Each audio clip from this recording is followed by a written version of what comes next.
Board of Regents of Eastern Kentucky University. Today is May 3rd, 2020, and I'd like to call the meeting to order.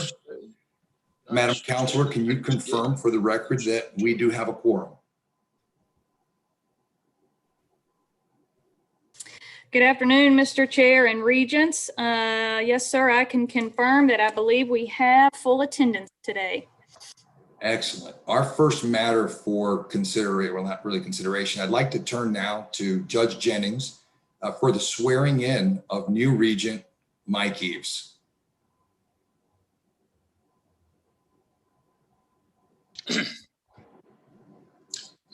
You solemnly swear that you will support the Constitution of the United States and the Constitution of this Commonwealth, and that you will be faithful and true to the Commonwealth of Kentucky so long as you continue a citizen thereof, and that you will faithfully execute, to the best of your ability, the office of Eastern Kentucky University Regent according to law.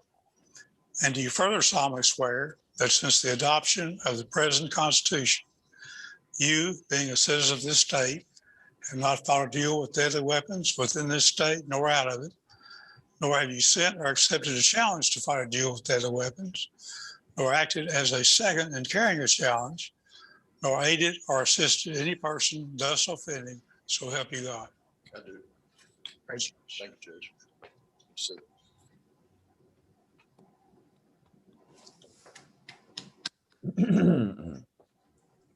Congratulations to Regent Eves. It's always wonderful when we have a new board member who's an EKU alumni, who's a member of the community that knows the institution so well, and as it were, knows several of our existing regents very, very well. So we're all very excited to have Mike on the team and rowing with us to move EKU as far ahead as we can, as fast as we can. So welcome, Mike, and Your Honor, thank you for being with us today and conducting the oath of office.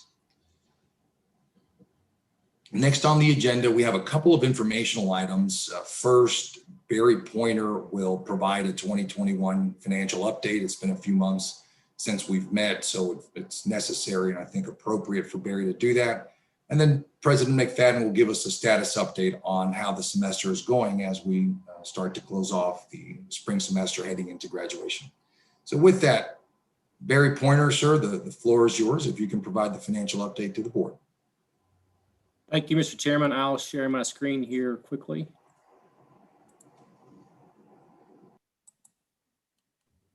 Can everyone see my screen at this time?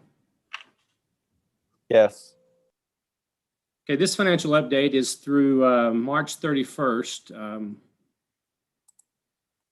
It's the third fiscal quarter for the fiscal year. So this is the format we've seen a number of times, and I'll just run through these numbers as of March 31 compared to March 31 of last year. Revenue through March 31 in the E&G is $193.6 million. Expenses are running about $165.9 million for a change in net position of $27.7 million. Auxiliaries revenues running about $19.3 million. Expenses at 17.7 for a positive change in net position of $1.6 million. All in total about 29.4 million change in net position. Looking down here at the prior year, you can see that our change in net position in E&G was 26.5 million. The auxiliaries were about 7.3 million. So you can see that overall is about $33.8 million.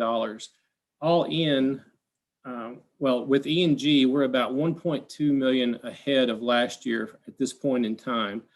Keep in mind that we've probably realized just about all of our revenue that we're going to see for the year, and we'll also have some deferral of summer revenue that we'll take out as required for the summer too, which occurs in the next fiscal year. So to drill down into the revenue by types, and the themes that are persistent now are the same as the themes that we've heard all year. Tuition class fees are trailing last year by about $4.4 million. State appropriations are up about 1.3. Keep in mind that we got the appropriation for the airport activities and also the model mandate. Government grants and contracts, again, same theme as before. We're down a little bit there, and that's the transition of that model. We used to get a payment under a grant and a contract with the county. It's now up here in a mandate. Private gifts and grants are pretty flat compared year over year. Educational sales and services relatively flat. Other sources are down $1.6 million. That's primarily driven by some of our partner commissions that are down this year significantly. Looking at expenses, again, not to sound repetitive, but the themes are the same. These savings that we're seeing in expenses are really pretty evenly distributed between labor and also maintenance and operations or operational budgets. There are some timing differences here, primarily with some invoices that I know are still working through the pipeline, primarily in operation maintenance and plan and institutional support. A lot of these savings, again, as I noted, are primarily split between, evenly split between labor and maintenance and operations. So you can see overall total expenses are down about $7 million. So to glance at auxiliaries quickly, and I think it's fair to say, by and large, most of our auxiliary operations have been impacted by COVID. The airport FBO, however, is up. You'll see that when we compare that next year, the positive change in net position of $15,000. Campus Rec is also positive for the year. You might recall that they have some relief this year from some debt service that they had prior, but they're not quite as good this year as they were last year, but still very positive, which is good. Center for the Arts is negative. Last year at this time, they were positive. You'll see a comparison in a moment. But again, keep in mind, we've transitioned, we've only got 2 positions and the bulk of their labor is being charged to other places as well, as they've picked up roles. Both Karen and Ryan have picked up roles, significant roles in other areas of campus along with the center. Community Ed is trailing a little bit, 33,000 negative. They have, I think they have a backlog of some jobs that they are still working through. So I expect that will become positive prior to year end. The Eastern Progress is negative. I don't expect much of a change there. The same holds for the Facilitation Center. I think that prior to year end, they will turn positive as they work through some invoices that are in the pipeline. Housing is negative, clearly affected by COVID. You know already the impact we've seen in housing, and this by far is the biggest driver of the results we're seeing in the auxiliary operations. The OSHA Training Center is positive. Parking operations is negative. That's a little bit of a misnomer there. Just for information, we've got about 6 or 8 significant resurfacing projects, parking lot maintenance projects that have already been booked, and the funds have been moved from here to the project funds for those projects that'll start here in the next few weeks. Quite frankly, several resurfacing and restriping and repair work projects planned for this summer. Printing has been hit hard with COVID. Just not a lot of printing going on right now, but I expect as we return to more normalcy next year, we'll see that turn around. The University Club at Arlington is basically flat. Keep in mind, we had some significant refunds that we did early last fall. About 80-some thousand, I think we refunded as a result of amenities that were lost during the summer last year. So were it not for that, this would be a much better picture at this time. The radio station is negative now. We'll see some gift revenue that will come in to offset that. And also Whitehall continues to struggle a little bit with COVID, and Whitehall is just now opening for the season. So I expect we'll see some revenue in Whitehall before the end of the year. Just to glance at last year, and keep in mind that these dark shaded areas were not considered auxiliaries last year. So when we get to the final screen here in a minute, you won't see comparisons for those. I'll put those in next year as we have a year over year. But you can see some of the comments I made before. The airport FBO at this time last year was negative 40,000. Rec Center was still positive last year. Center for the Arts was positive, as I noted. And just a glance here at housing and how much of a positive change in net position they had last year compared to this year. Completely different year last year. Parking operations, again, as I noted, positive. It would be positive this year were it not for those projects that we're funding. Printing was positive, and the club was significantly positive last year as well. So to quickly compare the ones that we can compare, you can see that the tennis center is down a little bit from last year. This is also the first year for the tennis center, but we were able to compare those. Airport FBO, the turnaround has been about $55,000. Campus Rec is trailing year over year by about $94,000. Center for the Arts, again, we're dark this year, and you can see the impact at this time last year through March. Housing, again, as I noted. Parking operations, printing services is pretty significant change year over year. We were positive last year, as I noted. And the club basically completely flat compared or down significantly from the prior year. And same with Whitehall. So with that, that's a quick update of where we are. Again, we've pretty much realized the revenue for the university for the year. We'll continue to have expenses throughout the year. While we have a positive change in that position right now of $27.7 million, I expect as expenses play through April, May, and June for the year, we'll probably deplete that lead we've got right now. I expect best case scenario will end pretty flat, if not slightly negative year over year. That's kind of where my head is right now, but I've got the commitment of the President's Cabinet and our President to help us maintain and hold on all expenses going forward. We've got one more quarter to get through, and I think we'll do as best we can holding those expenses and end as strongly as we can. So with that, I'll try to answer any questions you might have. Any questions for Barry Pointer?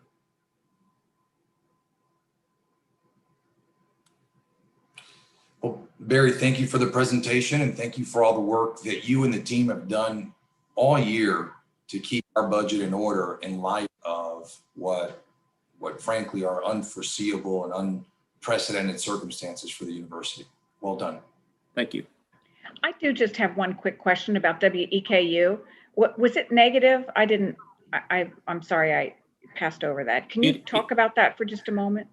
It is running negative right now, and it's the primary reason it's negative right now, Laura, is because we've not I don't see any gift revenue posted to that account just yet, and I'm not sure why there aren't any gifts posted through the first 3 quarters. We typically post gifts each quarter, so I'm trying to find out where those gift transactions are. I expect it will end fairly even. We do support the radio station from the university, but there's significant gift revenue that's not posted to that account just yet. And Laura, I might add, Regent Babbage, that WEKU is having a banner year, probably the best financial year that it's ever had. We've seen strong fund drive. They are #1 for news in Central Kentucky. That is both for nonprofit and for-profit radio. Mike Savage is doing a great job over there. So I think this is just an accounting issue. Also, please note, this is the first year that we've treated them as a true auxiliary. We have been reducing university support and making them having them stand on their own 2 feet. So I think that end of year, we will see a very favorable financial position for WEKU. Well, I'm glad to hear that. I mean, I'm getting people to support it through ads and things, because it's just such a great resource that we have. And I was surprised at that negative number, because I think they just had their fund drive end and it seemed like it went well. So anyway, thank you for that explanation. One quick question to Barry Pointer. I saw where the EKU Center for Arts was like 0, but I heard like there's some kind of additional funding coming along the way, funded by Richmond City. Is that true and be reflected on the next year? You may have heard about, there was an opportunity for some stimulus funds with shuttered venue operations grants. We're exploring that, and we're looking at that. I don't think we're going to be qualified to seek that stimulus funding, but we're checking to be sure. There were some significant restrictions there if you already received federal funds. And of course, as a university, we do receive significant federal funds already. Okay. All right. That might be Good to know. Thank you, Barry. Any further questions for Barry Pointer? Well, Mr. Treasurer, thank you for the update, and we look forward to seeing the closeout report when we meet again in June. Thank you. Next on the agenda is President McFadden. I believe you, Mr. President, have a report for the board. I do, and I appreciate the time. I will try to be brief, but I do have a lot of ground to cover. I did prepare some remarks, makes it much easier for the secretary and for those who logged the minutes for the meeting. So I'm gonna run through that report and take any questions, Mr. Chair, that may come from that. As we all know, May is a very special time in Kentucky. As the excitement of this weekend's Kentucky Derby, as it has reinvigorated our state and brought our communities back together, it's truly reverberating throughout the Commonwealth from Paducah to Pikeville. I would say that it's fair to say that we too are kind of rounding the final turn here at EKU, and we're heading down the stretch to close out what I think will be an academic year that none of us will forget, but we are very hopeful we don't have to repeat in any way. This year has certainly tested our resolve, and I could not be prouder of how everyone has really persevered. The dedication of our faculty, staff, students, and how they've demonstrated and shown that they can push through very incredible challenges, I think is inspirational to all of us. It affirms what I think all of us have always known about EKU, and that is we are a community full of individuals with heart and determination, and we're willing to take on any challenge head on and come out stronger for it. Our fortitude is worthy of celebrating, whether it came in the form of our faculty redesigning courses, taking time to support students who perhaps did not have food, did not have housing, and needed us to give them a helping hand, to supporting colleagues through illness or anxiety, following the proper health protocols, getting tested, quarantining, getting vaccinated, and staying well. I would say hats off to everyone, Derby or not, for doing their part. It's been a great year.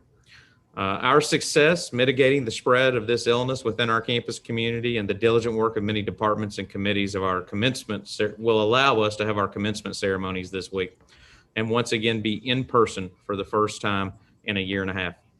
Commencement will look a little different as we observe attendance limits, but it is an honor to greet our graduates for the first time as EKU's 14th president and join you, the Board of Regents, in conferring the degrees they have worked so hard to complete. Thank you to our COVID-19 and Contingency Task Force, to our Commencement Committee, the Registrar's Office, the Deans, Public Safety, and Conferencing Events for the work that they have done to pull off an in-person commencement ceremony this spring. We hope the weather will cooperate, and we know that there are many opportunities for us to gather together throughout the summer and celebrate. We are planning for much more normalcy this fall. We have resumed in-person admission activities. Restrictions are easing on student housing and programming, and we are planning to welcome our freshman class to campus with a redesigned and reinvigorated Big E welcome. Along with many of our traditional experiences that have come to be hallmarks of EKU, the exceptional Eastern Experience team, which I talked to this group about at our last meeting, are planning new and innovative programs for this upcoming year. A signature concert event that will be a part of the Big E Welcome, new pre-game tailgating and post-game student community events in Powell Plaza, a Halloween bash, beer gardens, comedians, food trucks. All of these will headline a calendar of events and student and community engagement that will far exceed anything we've ever done before as an institution. We are excited to define the next normal for EKU and for our students and for our community. While the traditional recruitment cycle has been significantly disrupted this past year by COVID-19, we do continue to close the gap between those who have applied and those who have been admitted and those who have yet to fully enroll for the fall. We want EKU to be the first choice for students, and nobody can tell that story better than us. Everyone here is committed to being an impactful storyteller. As I often say, and you often hear, we're all recruiters, we're all retainers, we're all graduators. And it's going to take all of us to really work together throughout the summer to make sure that we can deliver on that promise. I will be personally engaged in direct face-to-face recruitment activities over the coming weeks. We're going to be in Louisville We're going to be in Corbin. We're going to be in Manchester. We're going to be in Richmond.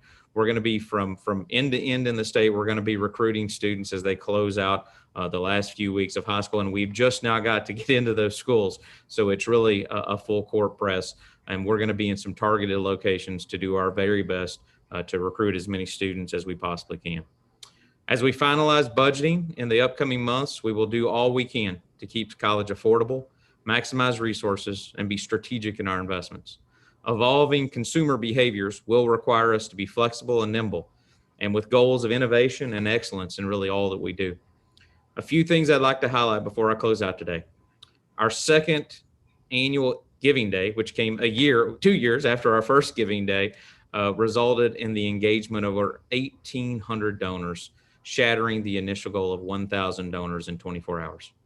To those who gave and advocated for giving, I want to say a sincere thank you for your support and leading in this campaign. I'm happy to report that we had 100% participation from the Board of Regents, the Foundation Board, the President's Council, the Council of Deans, all of our head coaches, and so many more across the campus. It was truly an amazing day. I consider this a substantial turning point for EKU and our philanthropic culture here. This further is supported by the fact that we had a foundation board meeting on Friday where we reported out that the endowment at EKU is just now north of $87 million, the largest that it has ever been in institutional history. This means that in the days ahead, more students will receive more opportunities because of the commitment shown by each one on this call and so many others to pay it forward. It is truly an amazing opportunity. The EKU Booksmart program is launching this fall and has received a great amount of buzz and excitement among those who are returning as students and those who are going to be new. I really wish I could have taken a screenshot last week when I was doing an interview with a local news anchor when I shared the news that, yes, the books are free, and the jaw-dropping response that I got from her about the impact of doing something like that. The organic reaction to this effort, has eliminated as much as $1,200 a year in costs for students.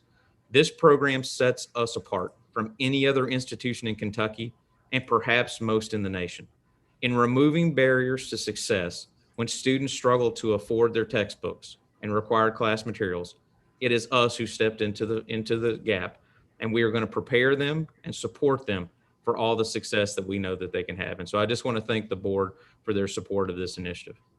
I'm also proud to report that we have seen incredible progress in our CPE diversity report this year. This is an area where we have targeted and deployed resources and attention and passion. A few things I'd like to highlight for this group.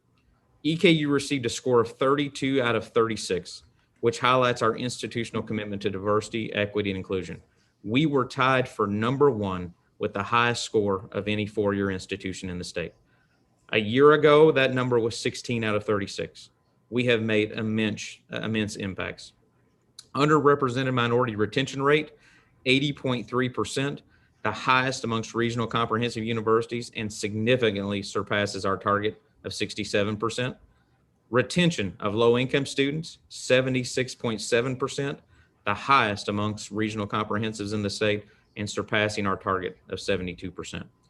To expand recruitment efforts, MOUs were signed with several groups across the state in major metro markets, also in Cincinnati Public Schools, and enrollment of undergraduate students has increased 8.2%. Enrollment of undergraduate Latino populations has increased 43%, and graduation for URM enrollment has increased 25.2%. There is still much work to do, but this is encouraging data that will help strengthen our campus and our community in making sure that this is an inclusive environment where students can embrace opportunity and success and succeed in a community that supports them. I want to say a big thanks to the drafting team members, Danny Moore, Gil Hunter, Lisa Day, Bethany Miller, Roger Cleveland, and Ron Jackson for the work they did on this report. I also want to thank the members of the President's Inclusive Excellence Advisory Council, co-chaired by Dr. Appy Poffenberger and Christy Middleton, and all the membership there, and our first ever Presidential Diversity Fellow, Dr. Socorro Zaragoza. It has truly been a team effort for us to move this in a positive direction. As we head into the summer months, our ongoing searches for the college deans in the College of Business, College of Letters, Arts and Social Sciences, and the College of Justice, Safety, and Military Science are well underway and moving forward with purpose. Our goal is to establish strong leadership leaders in those colleges by the beginning or early in the new academic year, and we are excited about what comes next.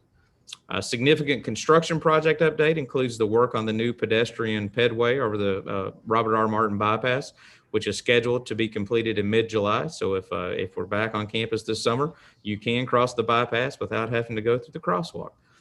And finally, we are deeply engaged in the strategic planning process. Our engagement with faculty, staff, students, and other key stakeholders is ramping up over the next several weeks and months. And we will be providing specific updates and opportunities for board engagement through both one-on-one meetings and small group meetings throughout the summer and into the fall.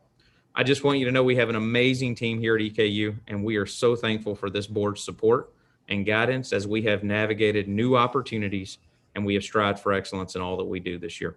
I look forward to presenting an innovative, investment-focused, and responsible budget to this board on June 17th when we convene together again. Thank you, Mr. Chair, and I'll take any questions.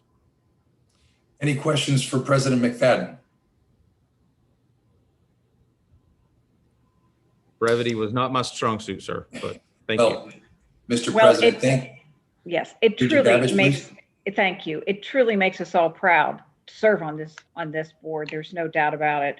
So many amazing benchmarks and so many amazing successes, and how well we did during the whole COVID experience as a university. We have much gratitude toward all our faculty and staff, of course, and just so glad that the students got to experience a college environment on our campus. So thank you very much. Thank you, Regent Babbage. Mr. President, I'm particularly encouraged about the diversity work that we have done over the past 24 months. You know, diversity and inclusion is part of our fabric at EKU, whether it's Coach Kidd starting off in the 60s and immediately integrating his team and creating a culture where the best player had an opportunity to play regardless of skin color. Or whether it's Dr. Martin, who created a culture where students felt safe on our campus, regardless of what was happening in other places in the country and regardless of their skin color. That's part of who we are. And it's just great to see us grab a hold of that mantle and be right up front and leading in the state. So thank you, Dr. Moore. Thank you, Dr. Cleveland, and all other members of the team, Abby, Dr. Poffenberger, Dr. Zaragoza. Everything that you all are doing is just outstanding, and it's helping to move our institution forward in a very, very positive way during a time that's been so very difficult on a number of fronts for so many people. So thank you, and please express the thanks to the team that is moving this work forward. Thanks, sir. All right, we're now moving to the action items on the agenda. Our first resolution is a recognition of EKU cheer. As of about a few weeks ago, our cheerleading squad now has as many national championships as does our football team, which is pretty exciting. And with us today is the athletics director, Matt Rohn, to present a resolution thanking both coaches of our national champion cheerleading squads. Vice President Rohn, you are on mute, sir. You are right. 14 months in and I still forget to hit unmute from time to time. So I apologize for that, but thank you for giving us this opportunity. As you can see, I'm joined on this Zoom at the moment by the young women and men who make up the rosters of our all-girl and co-ed cheer teams, head coaches Chelsea Hamilton and Tristan Hawk, as well as their assistant coaches, I believe. In the athletics department, we are so proud of their recent accomplishments and appreciate you and the entire board recognizing them in this way today. And so it is my pleasure to read a resolution in their honor. Eastern Kentucky University Board of Regents resolution. Whereas the Eastern Kentucky University all-girl and co-ed cheer teams both took first place in their respective divisions of the 2021 UCA College Virtual National Championships.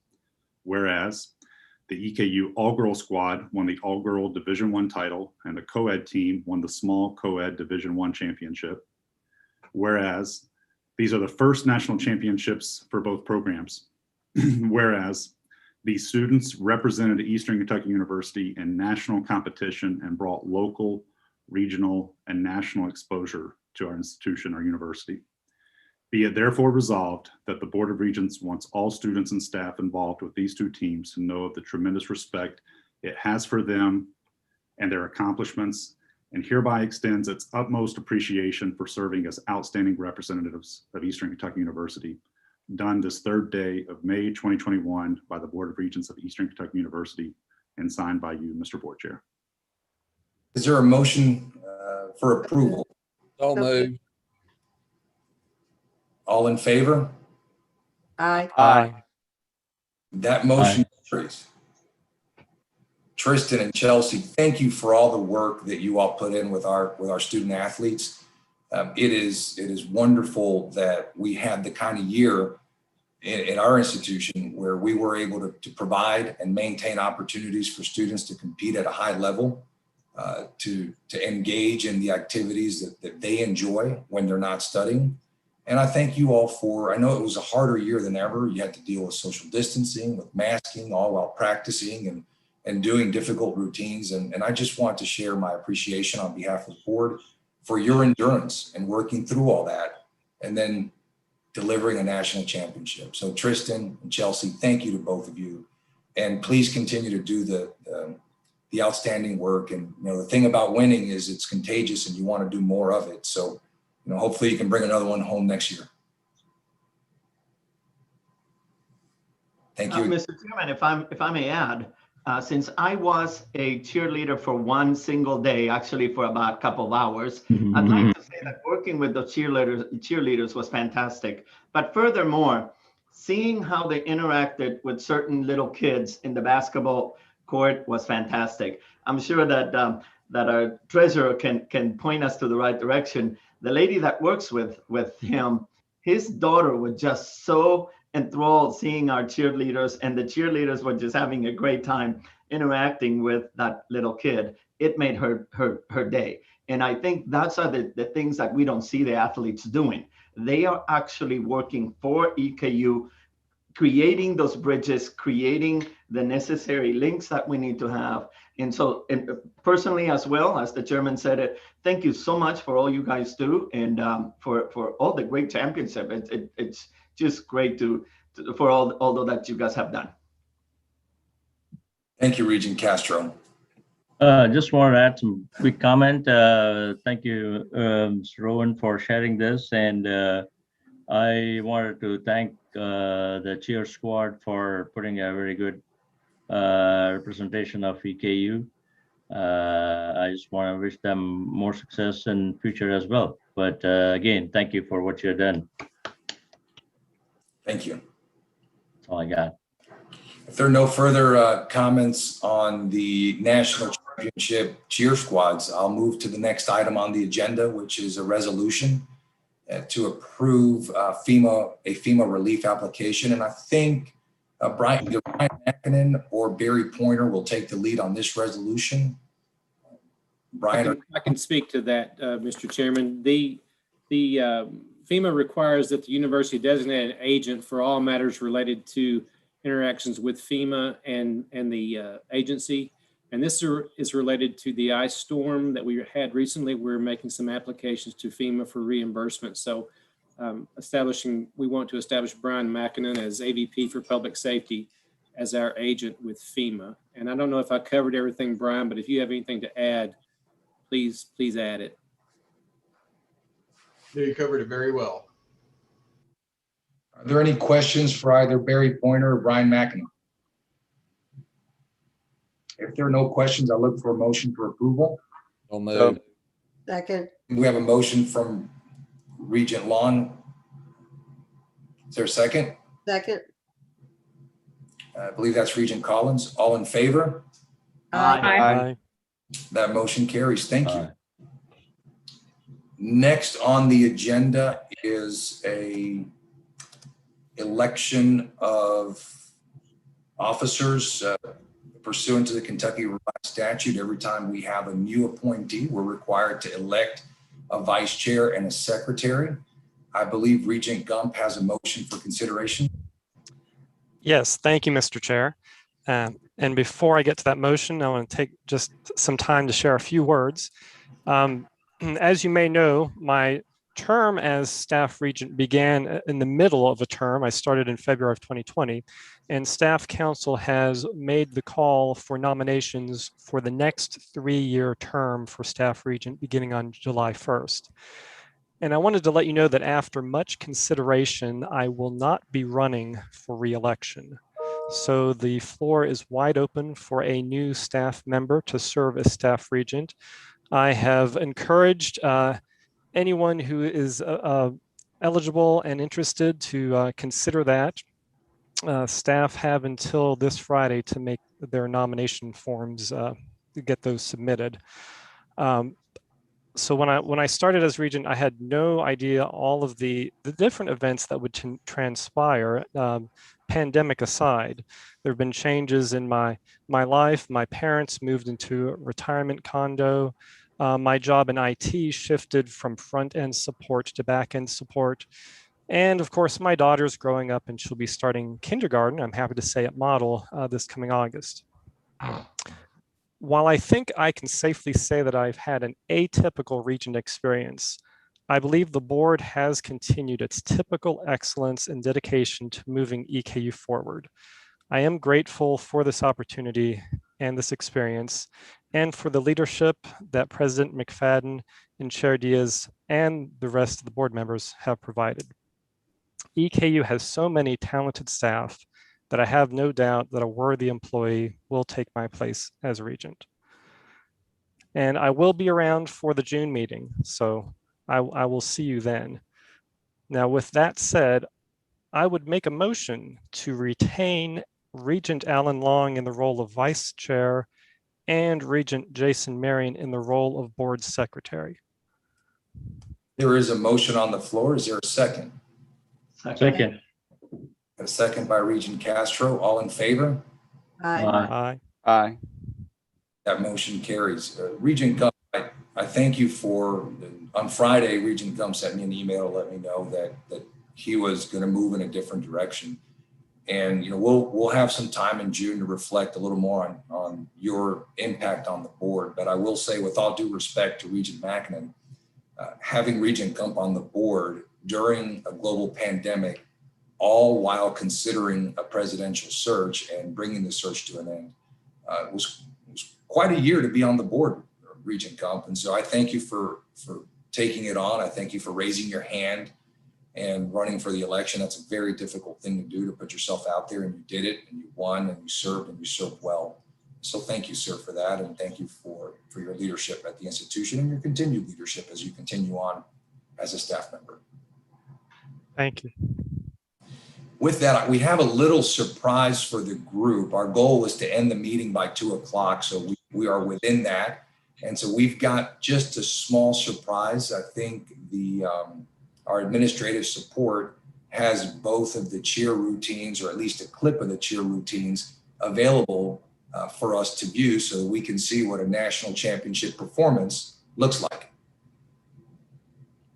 Mr. Chair, as our e-presence administrators are getting that queued up for us, two bits of news. I did want this group to know that Jenna Grace Smith was elected the new student body president during the election cycle, and she's taken over the duties of student body president as Mr. McConan is transitioning out and will be at graduation with us, delivering remarks to all the graduating ceremonies. But he will obviously stay on as regent through the beginning of the new fiscal year. Jenna will be with us at the June meeting and be able to have those introductions, hopefully face to face, Mr. Chair, and be able to meet her. And then one other bit of good news, Regent Babbage, I did hear that the 2021 MC, as we look to all things politics at Fancy Farm, will be none other than EKU alum, Mr. Bob Babbage, whose greatest accomplishment, of course, was marrying Laura. But of course, yeah. But excited to see Bob in that role, and I may even venture back to Fancy Farm just to see it. So, thank you.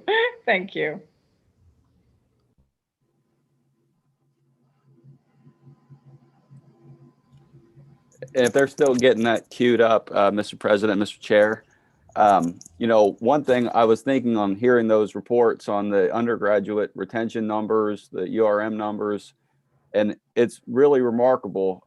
The team that's assembled is a great team, but as I was thinking about with me as a faculty member, who I also just feel like I'm compelled to thank, I'm just impressed at the amount of students that work with these people. And Dr. Barsh with the counseling center this year and everything that they've done, I can't imagine the amount of students that they've touched and individually, and she's got a large team. And then I just continue to be impressed by the number of students that Miss Ashley Offit, she works with, Miss Rose Penman and the family services or the child services, Matt Schumacher and Laura Vance. I mean, this group of people kind of away from the regular business hours of university are literally walking hand in hand with so many students. And as a faculty member, when I email people, I'm just so impressed. We get thousands of students on this campus, but each one of them is an individual.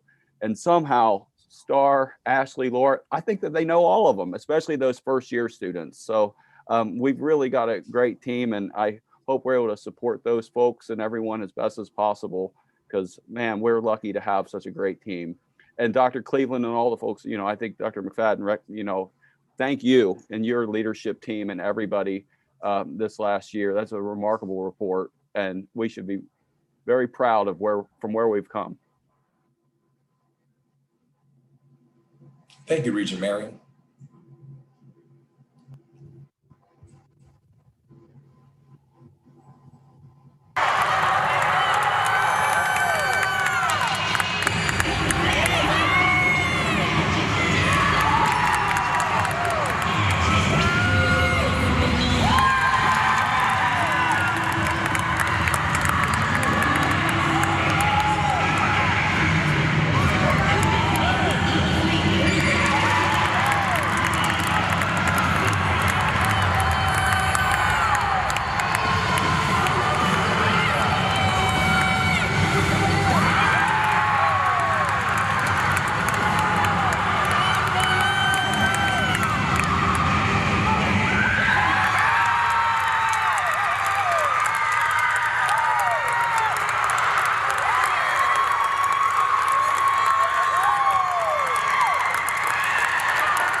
Pretty amazing what the human body can do. Oh my goodness. Just jaw-dropping. That was truly amazing. Not my body. That's right, Masu. Thank you for sharing Not that. ever, not in a million years. Well, with that, that concludes our business for the day. Thank you all for joining. I know that it's a short notice for the special meeting, but I appreciate everyone and everyone's time. Regent Eves, welcome to the team. We look forward to working with you more as we move this along. As we get into the June meeting, we will, in the last year, we've not had committee meetings. I know some of us probably were happy about that. But as we get into the June meeting, we'll reintroduce committee meetings and try to keep those tight, keep them relevant. And our goal is to have an in-person meeting in June, assuming that the progress of the state continues in the current trajectory and that we're permitted to do so in accordance and compliance with the social distancing requirements that Frankfurt offers to us. So with that, is there a motion for adjournment? So moved. Thank you, Regent Babin. There's a second by Regent Collins.